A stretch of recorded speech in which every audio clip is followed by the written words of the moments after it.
खड़ा हो गया ताकि सू याओ याओ मेरी रस्सी खोल दे, लेकिन मेरी नजरें गलती से शू जिंगजिंग की नफरत भरी आंखों से टकरा गई। उसने मुझे घूरा। मैंने शर्म के मारे अपना सिर घुमा लिया जैसे मैंने उसे देखा ही नहीं। सू याओ याओ ने हल्के हाथों से मेरी कलाई को पकड़ा। वो बहुत आराम से खोल रही थी। जब उसकी सॉफ्ट और नर्म उंगलियों का टच फील हुआ, मेरा दिल एक सेकंड के लिए रुक गया। हे भगवान, मैंने कभी सपने में भी नहीं सोचा था कॉलेज के पहले दिन मुझे किसी लड़की को टच करने का मौका मिलेगा। हालांकि ये सिचुएशन थोड़ी अजीब सी थी, वो भी इस फटी हुई हालत में। पर सच में लड़कियों के हाथ बहुत ही नरम होते हैं। अरे तेरा हाथ इतना गर्म क्यों है? सू याओयाओ ने अचानक से पूछा। उसकी आवाज में फिक्र साफ सुनाई दे रही थी। नहीं, कुछ नहीं हुआ, मैंने हकलाते हुए जवाब दिया। मैं मर्द हूं ना, मेरे अंदर एनर्जी ज्यादा होती है, ये सब नॉर्मल है। थोड़ी देर में सू याओयाओ ने मेरी सारी रस्सी खोल दी थी। मैंने राहत की सांस छोड़ी। मेरी बॉडी एकदम हल्की फील हो रही थी। बहुत तंग किया मैंने तुझे याओयाओ। अरे इसमें थैंक्स कैसा, सू याओयाओ ने प्यारी आवाज में कहा। लेकिन एक पल के लिए उसकी नजरें मुझसे मिली तो वो अचानक से शर्मा के अपना सिर नीचे कर ली। मैं एक पल के लिए फ्रीज हो गया। मुझे अजीब सी एक फीलिंग आई जैसे पहले उसे कहीं देखा हो, लेकिन मैंने उस बारे में ज्यादा भसड़ नहीं पाली। धीरे धीरे टाइम बीता गया। पूरी दोपहर काम करने के बाद मैंने अपने सारे कपड़े और सामान जगह पर रख दिए। जब मैंने नजरें ऊपर की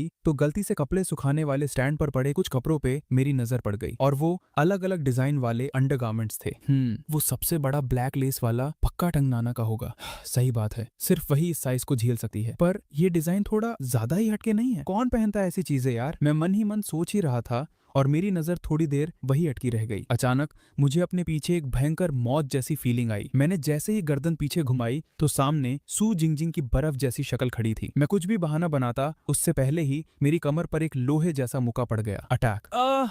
मेरी रोने की आवाज पूरी बैल्कनी में गूंज गई। रूम में वापस आने के बाद मुझे साफ फील हो रहा था कि सू जिंगजिंग अब मुझे पक्का जान से मार देगी। अपने बेड पर बैठकर मैं काफी डीप सोच में पड़ गया। अगर ऐसे ही चलता रहा तो ये एक न एक दिन तो मुझे सच में जिबह कर ही देगी। रात गहरी हो गई थी। मैं अपने बेड पर बैठा हुआ था, थोड़ा डरते हुए। मैंने अपना मुंह सू याओयाओ की तरफ घुमाया। वो याओयाओ बुक रीड करते हुए सू याओयाओ ने अपना सिर ऊपर किया। क्या हुआ? क्या मैं वापस रस्सी बांध दूं? नहीं नहीं नहीं, मैंने एकदम फट से मना किया। बात वो नहीं है तो क्या तू खुद अपने आप को बांधेगा? सू याओयाओ ने एकदम सीरियस चेहरा बनाकर पूछा। अरे नहीं यार, मैंने सर पे हाथ मार लिया। मैं तो सिर्फ ये पूछना चाहता था कि ये सब लोग मेरी लेने पर क्यों तुली हुई हैं? ये अजीब सा सवाल है। सू याओयाओ ने एक प्यारी सी स्माइल दी, क्योंकि आखिरकार तू एक लड़का है और हमारी रूम में रह रहा है तो थोड़ी बहुत टेंशन तो होगी ही ना सबको। पर भाई, मैंने ऐसा कौन सा गलत काम कर दिया? मैंने चिढ़कर हल्के से बोला। नाना की छाती पे गिर के बेहोश होने का नाटक करना और हमारे अंडरगारमेंट्स को ताड़ना। सू याओयाओ ने मुस्कुराते हुए मेरी हरकतें गिनाई। पर सच बताऊं तो मुझे फेंग युआन बिल्कुल बुरा नहीं लगता। मैं एक सेकंड के लिए सुन्न रह गया। सच्ची में? सच में? हाँ। सू याओयाओ ने हल्के से अपना सिर हाँ में हिलाया। ये तो कॉलेज वालों ने करा है ना, इसका कोई कुछ नहीं कर सकता। मैं नहीं चाहती कि तू बीच सड़क पर रात बिताए। उसकी ये बात सुनकर मेरे दिल में एक अजीब सी गर्मी और खुशी दौड़ आई। मेरी दिन भर की सारी थकन एक झटके में खत्म हो गई। कितना बुरा होता तेरा हाल। ये सुनकर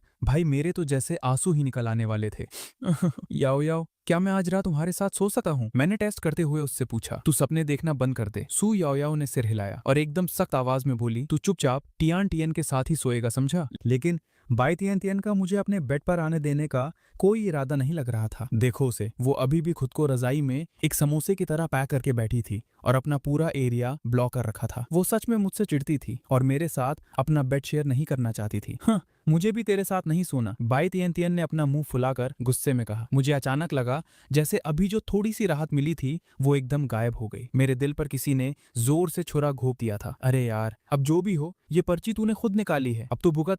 सू याओयाओ ने आ भरते हुए कहा, तू जाकर पहले नहा ले। हमारी टियान तियान को साफ सफाई बहुत पसंद है। तेरी इस बदबूदार हालत में वो तुझे बेड पर कैसे आने देगी? मुझे उसकी बात एकदम सही लगी, इसलिए मैंने डिसाइड किया कि मैं एक बार और नहा लेता हूँ। मैं अपने कपड़े पकड़कर बाथरूम के दरवाजे तक गया। जैसे ही मैंने दरवाजा खोला, मेरी नजरें सीधा टैंग नाना की आंखों से जा टकराई। फिर से एक ऐसी अजीब और सांस रोक देने वाली टाइमिंग।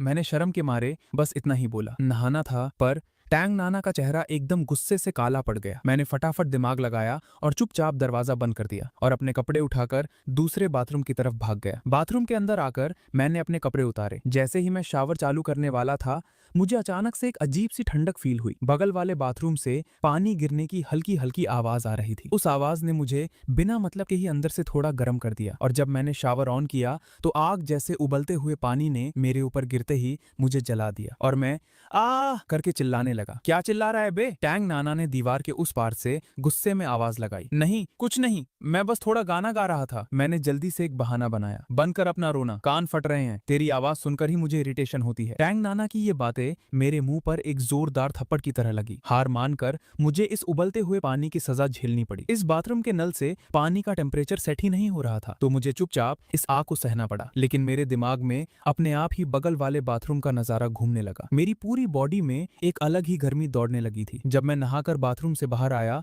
तो मेरी टक्कर सीधा टैंग नाना से हो गई। उसे देखते ही मेरी आंखें जैसे वही अटक गई। मैंने जल्दी से अपना थूक निगला, पीठ घुमाई और अपने कपड़े वॉशिंग मशीन में ठूसने लगा। ओए हेलो, तू ये यूज नहीं कर सकता? मेरे बगल से एक आवाज आई। मैंने पीछे घूमकर देखा तो वहां हे लिंगलिंग थी। वो अपनी उंगली से मेरे सीने पर पो कर रही थी और उसने गुस्से से तेवर बदल रखे थे। क्यों भाई? मैंने कंफ्यूज होकर पूछा, जबकि मैं पूरी कोशिश कर रहा था कि मेरी नजरें उसकी बॉडी पर ना जाए। मेरे सामने खड़ी दोनों ब्यूटीवीज का फिगर इतना ज्यादा हॉट था कि किसी का भी कंट्रोल खोना एकदम आम बात थी। मैं नहीं चाहती कि मेरे धुले हुए कपड़ों में किसी लड़के की बदबू आए। हे लिंगलिंग ने एकदम सीरियस होकर कहा, सही बात है, अगर तूने यूज कर लिया तो हम अपने कपड़े कैसे धोएंगी? टैंग नाना ने भी सपोर्ट किया। उसकी आवाज में मेरे लिए फुल ईयू वाली फीलिंग थी। असल में मेरा थोड़ा बहस करने का मन था, पर उन दोनों को देखकर मुझे समझ आ गया था कि इनके आगे मेरी दाल नहीं गलने वाली। इसलिए मैं चुपचाप घुमा और वॉश बेसिन के पास जाकर अपने हाथ से कपड़े धोने लगा। मुझे शांति से काम करते देख उनके चेहरे पर थोड़ी शांति आई। फिर वो दोनों घूमकर अपने रूम में वापस चली गई। सच में यार, लड़की और लड़कियों का एक साथ रहना ये किसी टॉर्चर से कम नहीं है।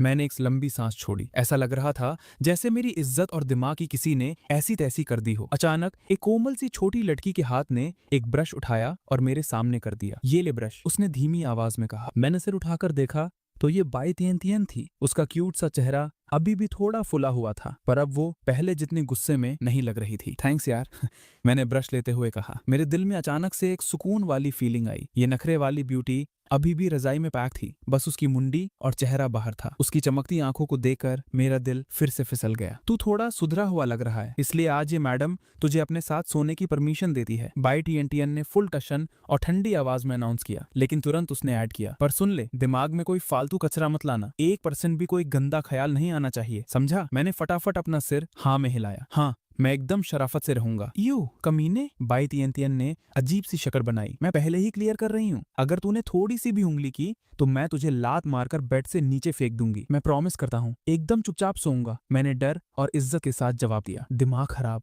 बाई तियन न जाने क्यों चिल्लाई। उसके बाद वो अपनी रजाई ओढ़कर बेड पर चढ़ गई और वापस एक समोसे जैसी पैक हो गई। तो मैं लाइट बंद कर रही हूँ, टैंग नाना ने धीरे से बताया और लाइट ऑफ कर दी। पूरे रूम में एकदम सन्नाटा छा गया, बस खिड़की से चांदनी की हल्की हल्की रोशनी अंदर आ रही थी। मैं बाई तियन के बेड के पास खड़ा था। थोड़ा डर लग रहा था, पर उससे ज्यादा तो मेरी एक्साइटमेंट आसमान छू रही थी। आखिरकार वो वक्त आ गया, एक टॉप कैंपस ब्यूटी के साथ एक ही बेड पर सोना। भाई ये किसी हसीन सपने से कम नहीं था। मैंने एक गहरी सांस